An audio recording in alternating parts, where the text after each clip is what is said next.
Desain cakep, layarnya juga cakep. Udah dual speaker, performa juga gahar. Tapi jangan dibeli.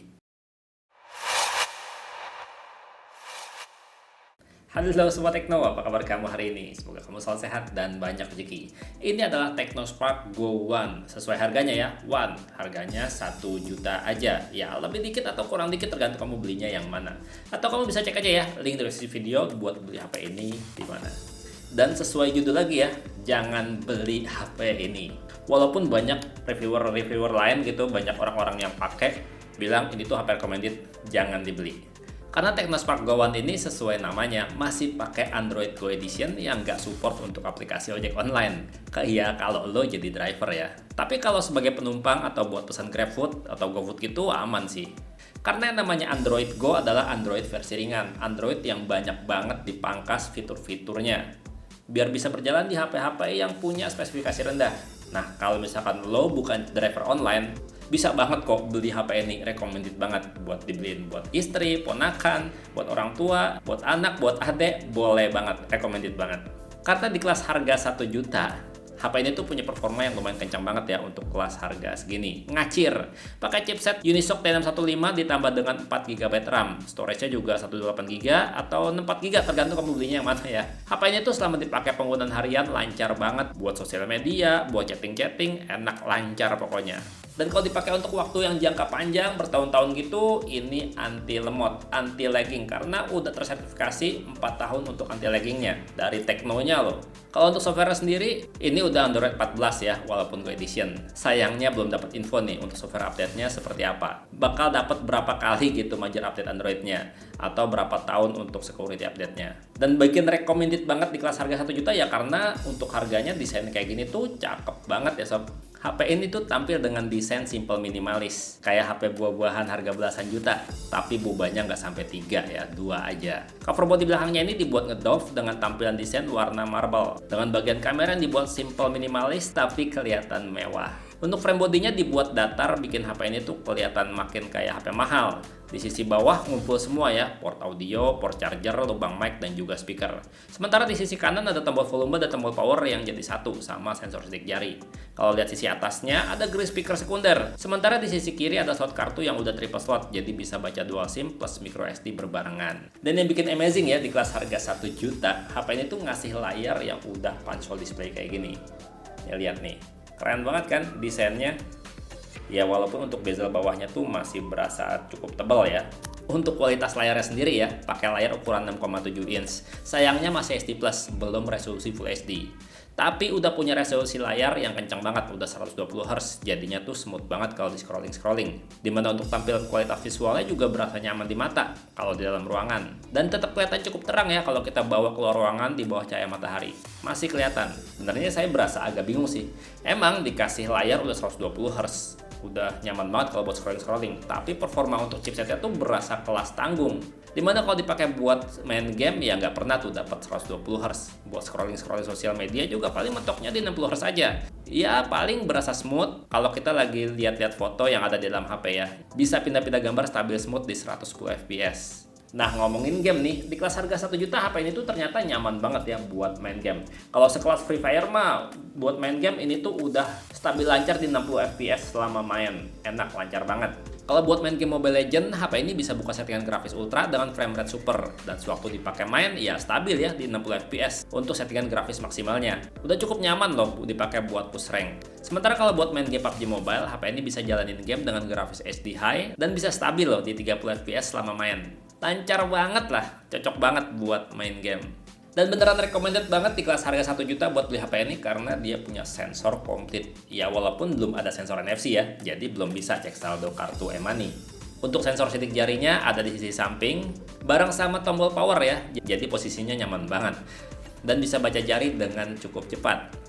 Sementara untuk sensor dasar lainnya, kayak sensor cahaya untuk pengaturan kecerahan layar otomatis ada. Sensor magnetik untuk fitur kompas juga ada. Dan menariknya dia masih punya sensor gyroscope untuk kebutuhan virtual reality. Ya walaupun masih virtual gyro ya. Kalau dipakai buat GPS navigasi, pakai Google Map juga aman lancar. Bisa banget nentuin lokasi kita dengan cukup presisi. Apalagi baca petanya juga mudah ya, karena kita tahu menghadap arah mana di peta. Karena HP ini ada fitur kompasnya.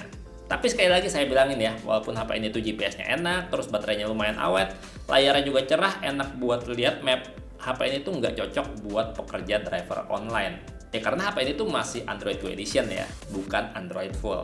Untuk daya tahan baterainya sendiri, HP ini standar masih 5000 mAh, tapi udah berasa benar-benar cukup awet ya. Bisa tahan lah lebih dari seharian kalau dipakai untuk penggunaan normal. Waktu gua tes nih, daya tahan baterainya di dalam ruangan terus pakai koneksi internet WiFi.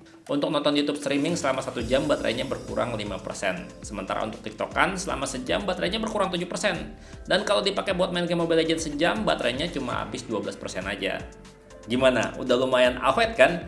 Dan sementara kalau untuk ngecharge-nya ini juga udah termasuk yang cepet untuk kelas harga 1 juta. Karena HP ini tuh udah support pengisian cepat 15 watt. Walaupun sayangnya di dalam boxnya itu dia tuh cuma dikasih 10 watt aja. Jadi kalau pengen ngecasnya cepet ya pakai charger yang udah 15 watt ke atas. Dimana untuk charger bawaannya yang 10 watt ya. Kalau dipakai buat ngecharge, kalau dari 0% sampai 100% tuh butuh waktu sekitar 2 jam 30 menit. Nggak lama-lama banget sih. Dan berasa recommended banget lagi di kelas harga 1 juta adalah HP ini tuh punya speaker udah dual speaker. Satu speaker di sisi bawah ya, satunya lagi di sisi atas. Ditambah lagi udah didukung teknologi audio DTS Digital Theater System yang bikin kalau denger musik pakai earphone tuh berasa lebih sauron. Sementara untuk kualitas audio speakernya ya, kalau pakai volume maksimal mentok banget sampai muncul Infinity volume plus is on gitu, berasa powerful kencang banget ya, dan juga masih cukup dapet detailnya. Kayak gini suaranya.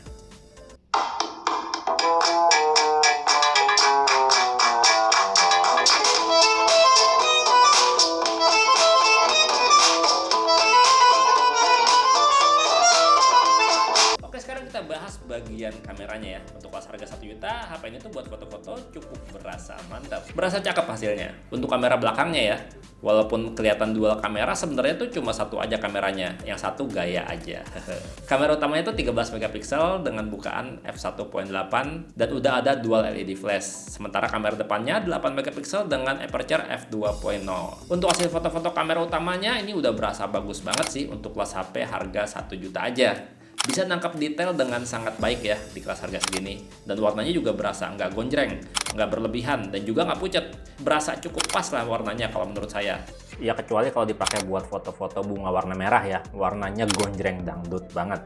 Sementara kalau untuk foto-foto mode malam, ya ada mode malamnya. Tapi hasilnya berasa kayak nggak pakai mode malam. Tapi udah termasuk oke sih untuk kelas harga 1 juta tipis. Sementara untuk foto-foto dengan kamera selfie, pakai kamera depan gitu ya, hasilnya juga berasa cakep banget untuk kelas HP harga 1 juta pas. Hasil fotonya tuh, tone warnanya tuh enak dilihat dan detailnya juga bagus. Pokoknya kalau ngomongin foto-foto, HP ini tuh recommended dibeli ya untuk pas harga 1 juta. Berasa cakep hasil fotonya. Sementara kalau untuk rekaman video, ya sesuai harga. Buat rekaman video baik kamera depan maupun kamera belakang masih berguncang, masih belum tenang. Karena belum ada stabilisasi videonya. Ya kayak gini hasil rekaman videonya. Kalau perekaman video kamera belakang, Full HD maksimal ya buat rekam videonya. Jadi pakai buat jalan kayak gini agak goncang-goncang karena emang belum stabil, belum ada stabilisasi sama sekali.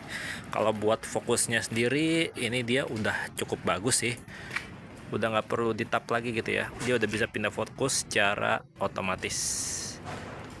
Detailnya bisa kamu lihat ya hasilnya kayak gimana.